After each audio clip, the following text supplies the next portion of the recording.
सभी को नमस्कार। गणतंत्र दिवस के अवसर पर आज के दिन जो अनेक सूचनाएँ प्राप्त हुई, उनमें एक बड़ा शुभ समाचार था। प्रोफ़ेसर नवजीवन रस्तोगी और प्रोफ़ेसर पीरे सिल्वाइन फिलियोज़ा को पद्मश्री उपाधि से अलंकृत किए जाने की घोषणा की गई। यह पूरे विश्व के संस्कृत समाज के लिए सुखद समाचार है। मेरे लिए और भी प्रीतिकर इसलिए है कि दोनों ही सम्मान्य अग्रज विद्वज्जनों से मेरे बड़े मधुर संबंध रहे, दोनों से मैंने बहुत पाया, दोनों का सत्संग प्राप्त होने का सौभाग्य मुझे मिलता रहा। प्रोफ़ेसर नवजीवन रस्तोगी को मैंने 1972 में पहली बार प्रत्यक्ष देखा। 1971 में मेरी नौकरी लगी थी उदयपुर विश्वविद्यालय में और 1972 में दिल्ली में विश्व संस्कृत सम्मेलन हुआ, वर्ल्ड संस्कृत कॉन्फ्रेंस हुई। उसमें मैं अपने उत्साह के कारण बहुत नौसिखिया और कम उम्र का होते हुए भी चला गया, निबंध भेज दिया था, स्वीकृत हुआ, यूनिवर्सिटी ने प्रतिनिधित्व भी दिया। उसमें नवजीवन रस्तोगी साहब को मैंने देखा। उस समय तो ज़्यादा बात नहीं हो सकी और परिचय तो हुआ उस समय, पहले दिन ही परिचय हो गया था। अगले दिन मुझे पेपर पढ़ना था तो मैंने सोचा कि अंतर्राष्ट्रीय सम्मेलन है, अच्छी वेशभूषा में जाना चाहिए, तो मैं कोट, पैंट, सूट, टाई लगा कर के गया।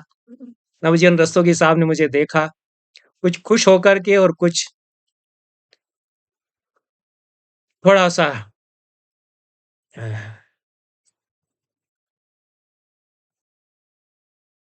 आनंद लेते हुए उन्होंने कहा कि doctor Tripathi you look like a scholar now. तो वह वाक्य मुझे याद है, वो तो भूल ही गए होंगे और उस समय मेरा अस्तित्व ही विद्वत समाज में कुछ नगण्य जैसा ही था। लेकिन 1980 से उनसे बार-बार मिलना होता रहा और आपस में विचार विनिमय विनिमय भी होता रहा। उनके अगाध वैदुष्य से कुछ प्रेरित मेरे जैसे लोग भी, अल्पज्ञ लोग भी हो सके और यह मैंने जाना कि प्रोफ़ेसर नवजीवन रस्तोगी इस समय संसार में शैव दर्शन के इने-गिने व्याख्याकारों में से एक हैं और एक प्रामाणिक व्याख्याकार हैं और इस दुर्लभ शास्त्र प्रस्थान को साधने में उन्होंने अपना जीवन अर्पित किया और शैव दर्शन के मर्म को, उसके गूढ़ अभिप्रायों को वे हमारे जैसे अल्पज्ञानी लोगों के लिए बोधगम्य बनाते रहे हैं और यद्यपि संस्कृत साहित्य पर उनका बड़ा अच्छा अधिकार है, उनसे मैं सीख तो बहुत विशेष नहीं पाया। कम से कम इतना मुझे सीखना चाहिए था कि पूरी तरह अपनी संपूर्णता में जब तक कोई चीज़ भीतर न पक जाए, तब तक उसको कहना और उस पर लिखना नहीं चाहिए। मैंने देखा कि प्रोफ़ेसर रस्तोगी तभी व्याख्यान देते हैं या पुस्तक या निबंध के रूप में अपने चिंतन को प्रस्तुत करते हैं, जब वो पूरा परिपूर्ण हो जाता है, वो परिपक्व परिपूर्ण अवस्था में ही वे उसको प्रकाशित करते हैं, अन्यथा उसको वे रख लेते हैं। बहुत सारा उनका लिखा हुआ जो उनको शायद लगता है कि परिपक्व नहीं है, वो नहीं देते हैं, प्रकाशित होने नहीं देते हैं।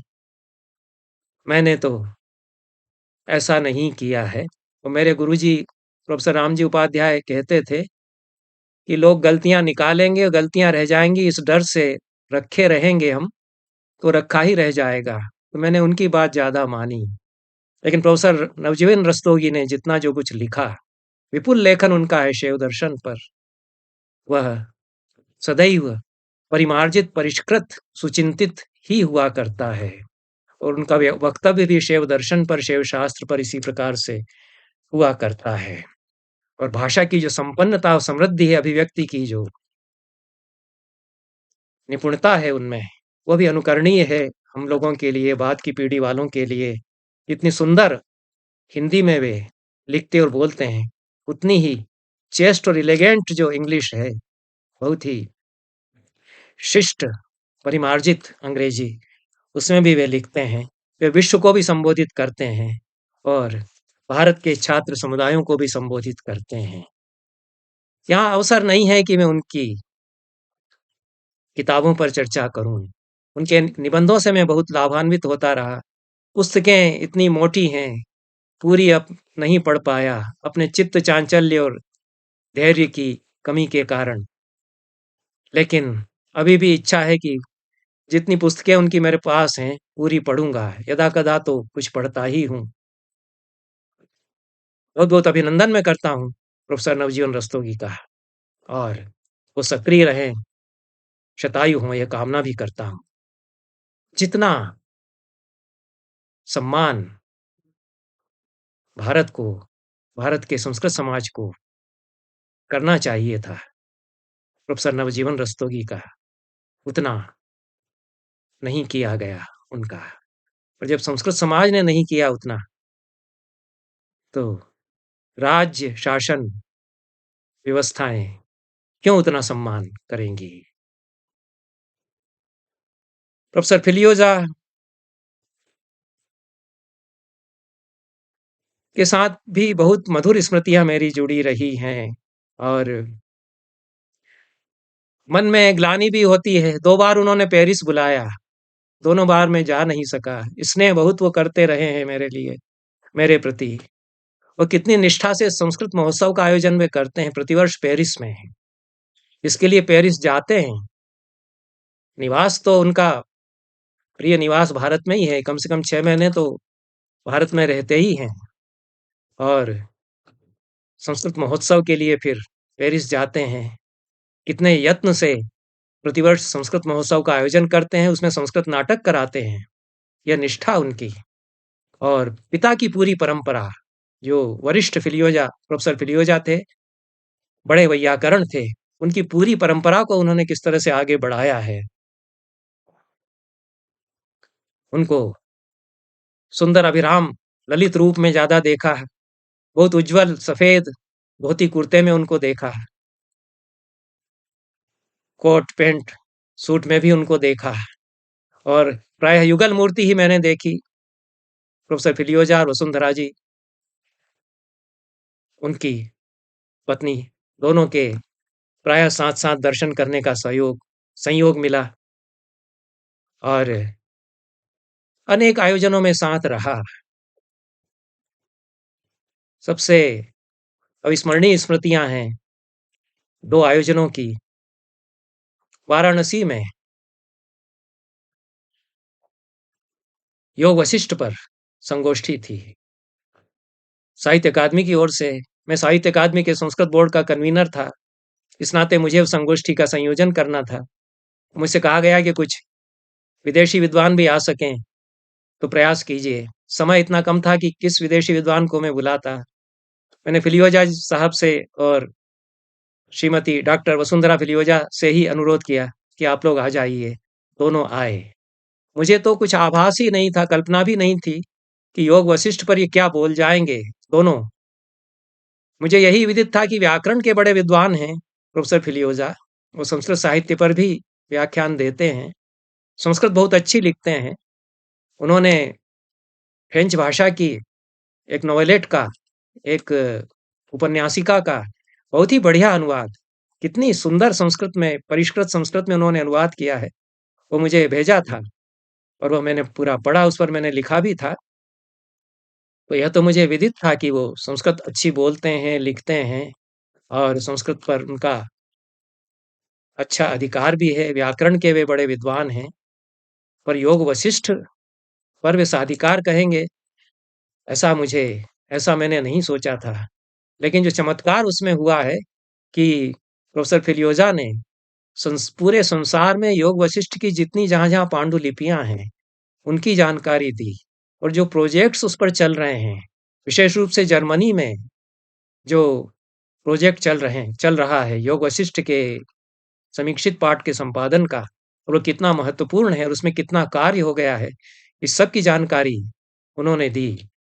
बाद में मैं भी गया जर्मनी में और मार्बर्ग विश्वविद्यालय में हनेडर साहब से मैं मिला, वाल्टर स्लाहे से मैं मिला और ये लोग कितनी निष्ठा से काम कर रहे हैं, योग वशिष्ठ की कितनी पांडुलिपियाँ इन्होंने प्राप्त की हैं और एक जो समीक्षित पाठ का संपादन करने की पूरी प्रविधि है, उसमें कितना श्रम लगता है, उस पर दोनों विद्वानों का बड़ा अधिकार है। बाद में तो इन्होंने जो लिखा है, वह भी मैंने देखा। पर इतनी प्रामाणिक जानकारी योग वशिष्ठ पर जितना जो कुछ भी कार्य हो रहा है, हुआ है, उसका लेखा-जोखा प्रस्तुत करते हुए प्रोफ़ेसर फिलियोज़ा ने उसमें प्रस्तुत की थी और वसुंधरा जी जो कि पुरातत्व की, प्राचीन इतिहास की जानी-मानी विदुषी हैं और संस्कृत की पंडिता भी हैं। उन्होंने तो कर्नाटक के 2 प्राचीन मंदिरों में 11वीं शताब्दी के मंदिरों में योग वशिष्ठ में जो इंद्र और अहिल्या का आख्यान है, वो बहुत ही अलग तरह का रोचक आख्यान है। उस पर मैंने अन्यत्र खूब चर्चा की है। उस उस पर आधारित जो कर्नाटक के 2 मंदिरों में मूर्तियाँ हैं, पैनल्स हैं पूरे, पूरी कथा उनमें निरूपित है। अहिल्या और इंद्र के प्रेम की कथा। वो अहिल्या गौतम की पत्नी अहिल्या वहाँ नहीं है और इंद्र वो देवता इंद्र नहीं है। पूरी लोक कथा है और अद्भुत कथा है। योग वशिष्ठ की कथाओं का तो कहना ही क्या है। क्या कथाएँ गूँथी हैं। कदाचित अन्य साहित्य में किसी दर्शन शास्त्र के ग्रंथ में ऐसे आख्यान, ऐसे दृष्टांत नहीं गूँथे गए जैसा योग वशिष्ठ गूँथता है। तो उस अहिल्या और इंद्र की कथा पर जो पैनल्स हैं 2 मंदिरों में मूर्तियों के, उस पर बड़ा सूक्ष्म विवेचन उन्होंने किया और उनकी चित्रावली के प्रदर्शन के साथ वह पूरी उस संगोष्ठी की कार्यवाही मेरे संपादन में साहित्य अकादमी से प्रकाशित भी हुई योग वशिष्ठ और भारतीय परंपराएं और दोनों के लेख उसमें हैं। इन दोनों का जो एक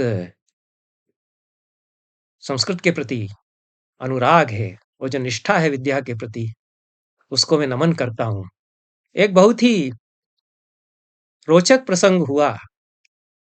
श्री लाल बहादुर शास्त्री संस्कृत विद्यापीठ जो कि अब श्री लाल बहादुर शास्त्री केंद्रीय विश्वविद्यालय है, उसमें मैं भी कुलपति रहा 6 महीने अतिरिक्त प्रभार में और उसके पहले या उसके बाद में शायद अ, उसके बाद की ही बात होगी। रमेश पांडे जी उसके कुलपति थे, उन्होंने प्रोफ़ेसर फिलियोज़ा को एक व्याख्यान के लिए आमंत्रित किया। मुझे अध्यक्षता के लिए बुलाया था। विषय मुझे पता नहीं था। प्रोफ़ेसर फिलियोज़ा ने संस्कृत में बोलना आरंभ किया और विषय उन्होंने बताया कि मैं महिष शतकम पर बोलूँगा। तो मैं चौंका क्योंकि महिष शतकम का मैं अनुवाद कर चुका था हिंदी में और कुछ संपादन भी कर चुका था। तो मैं बहुत ध्यान से सुनने लगा और वहाँ मुझे पता चला कि पूरे महिष शतकम का फ्रेंच भाषा में उन्होंने अनुवाद किया है। वो पुस्तक प्रकाशित है। उसके पाठों पर उन्होंने चर्चा की। श्लोक उन्होंने महिष शतकम के पढ़कर सुनाए। बहुत तन्मय होकर के महिष शतकम की व्याख्या की। महिष शतकम पर मैं अन्यत्र खूब लिखता और बोलता रहा हूँ।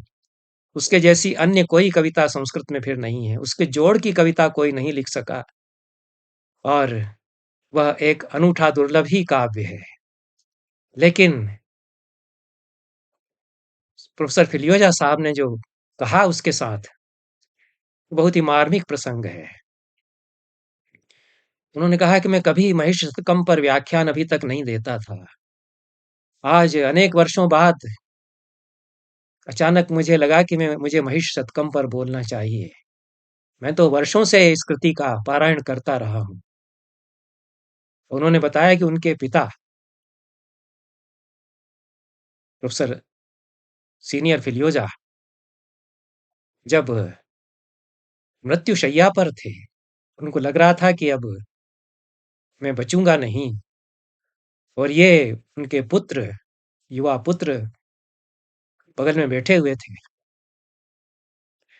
तो उन्होंने कोई पोथी बताई कि वो निकालो और वो मुझे मेरे सामने पढ़ते जाओ। तो महिष शतकम की पोथी थी और उसको पढ़ते-पढ़ते कैसा कारुणिक काव्य है और कैसा अद्भुत विडंबना व्यंग्य का काव्य है। प्रोफेसर पीरे सिल्वैन फिलियोजा ने कहा कि पहली बार पिता ने अपने आखिरी वक़्त में उस काव्य के प्रति मेरा अनुराग जगाया। लेकिन उस पर अन्यत्र कहीं नहीं बोलता हूँ, क्योंकि पिता की अंतिम समय की वे स्मृतियाँ ऐसी आ जाती हैं कि बोलना कठिन हो जाता है। लेकिन आज मैं धैर्य रख कर के उस पर बोलूँगा। महिष शतकम काव्य ही ऐसा है और झकझोर देने वाला काव्य है। उसका जो अनुभव है, विकट अनुभव, एक विकट पंडित के द्वारा लिखा हुआ, उतने ही बड़े कवि के द्वारा लिखा हुआ, वह काव्य है। और यह भी मेरे लिए बड़ी चौंका देने वाली बात थी कि इतने बड़े शास्त्रज्ञ के रूप में मैं प्रोफेसर फिलियोजा को जानता था, व्याकरण के विद्वान के रूप में जानता था। फिर मैंने देखा कि वे योग वशिष्ठ जैसे दार्शनिक ग्रंथ पर भी इतनी अधिक जानकारी रखते हैं, साधिकार बोल सकते हैं।